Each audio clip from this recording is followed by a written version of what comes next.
Tesamorelin, aka the potent GH-releasing peptide that'll slash your visceral fat faster than my med school ex-girlfriend slashed my tires. Ah, Samantha. I should call her Ronick. Originally developed to treat HIV-associated belly fat, Tesamorelin has since become one of the most popular peptides in the fitness world for fine-tuning athletes' physiques. First off, what exactly is Tesamorelin? Developed by Theratechnologies in the 2010s, Tesamorelin is a synthetic growth hormone releasing hormone analog, specifically engineered to trigger significant natural growth hormone pulses from the pituitary gland. Unlike most other GH boosters, Tesamorelin is FDA approved under the brand name Agrifta to specifically target visceral adipose tissue. That's the stubborn belly fat surrounding your internal organ. But how does Tesamorelin stack up against other popular GH peptides? We have covered a lot of GH-releasing peptides on this channel, but how do they compare to each other? Let's go through some of the heavy hitters to see how they stack up to Tesamorelin. First off, Tesamorelin versus Samorelin. Mechanism. Both Tesamorelin and Samorelin are synthetic GHRH peptides designed to directly stimulate the pituitary gland into producing more natural GH.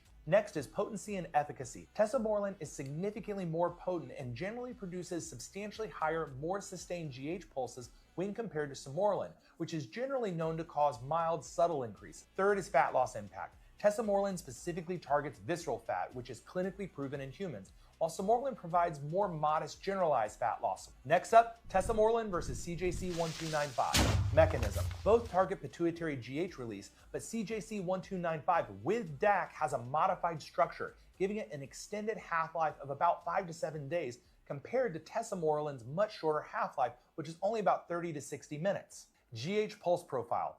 Tesamorelin gives robust, targeted GH spikes, while CJC1295 offers a smoother, sustained release over several days, fewer peaks, less intense pulses. Next, clinical validation. Tesamorelin is clinically validated, FDA approved, and extensively studied for targeted visceral fat reduction.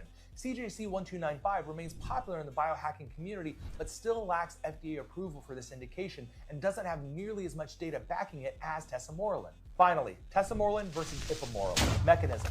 Ipamorelin is a selective ghrelin receptor agonist that triggers natural GH pulses through a totally different receptor pathway. Tesamorelin, by contrast, mimics your body's natural GHRH. Side effects and selectivity. Ipamorelin is more selective, typically causing fewer side effects. Tesamorelin's higher potency often provides superior fat loss, but potentially slightly higher rates of mild GH-related side effects, like fluid retention and joint stiffness. Fat loss and GH release. Tesamorelin generally produces more dramatic fat loss results, especially visceral fat, whereas Ipamorelin's effects are milder and more subtle overall. Street dosing reality check. The standard clinical dose of Tesamorelin is 2 milligrams daily, administered via sub-Q injection. Now in the PED space, Tesamorelin is often dosed similarly at 1 to 2 milligrams a day and is usually cycled for several weeks at a time with close monitoring due to its potency. Luckily, side effects are typically mild, but can include things like fluid retention, transient joint stiffness, mild headaches, and potential alterations in insulin sensitivity. Bottom line, Tesamorelin is a clinically validated, highly potent GHRH peptide with strong human evidence supporting targeted visceral fat reduction and robust GH release. Compared to Samorelin, Ipamorelin, and CJC1295, it's stronger, more targeted, and extensively proven, but also requires thoughtful management due to its potency. Your body's natural somatostatin will help pump the brakes, but it is not a cure-all. That's Tesamorelin, clinically tested, viscerally targeted, and plenty powerful. Proceed accordingly.